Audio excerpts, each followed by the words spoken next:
যারা এখনো নির্বাচন করতেছেন তারা নির্বাচনের মানে যখন প্রার্থী ঘোষণা হবে জানি না স্বরাষ্ট্র মন্ত্রণালয় কী পরিমাণ ভূমিকা রাখা লাগবে, কত মানুষের জীবন যাবে, এটা যাওয়ার পরেই বোঝা যাবে। অতীতেও এগুলো সুখকর ছিল না, তো আমাদের এগুলো নাই।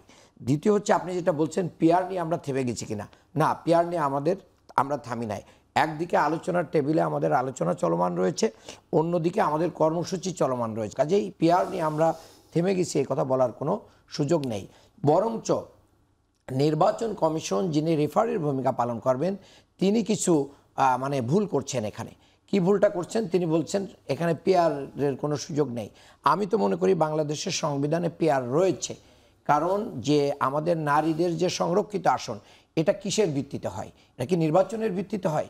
না, এটা তো পিআরের ভিত্তিতে হয়, এটা আনুপাতিক সংখ্যার পরে হয়। হ্যাঁ, সেখানে সংসদ সদস্যের আনুপাতিক সংখ্যার পরে হয়। আমরা বলছি না, এটাকে আপনি এই অনুপাতটাকে আমি কি ভোটারের অনুপাতে দিয়ে দেন। তাহলে উচ্চকক্ষের যে পিআরের কথা বিএনপি উচ্চকক্ষের কথা বলছে, সেখানে তো তারাও পিআর চাই, তো বিএনপিও তো পিআর চাই। তো বিএনপি পিআরটা তাদের সুবিধা মতো চাই, আমরা জনগণের আকাঙ্ক্ষা মতো চাই। কাজে এই ক্ষেত্রে আমাদের কোনো বাধা নেই।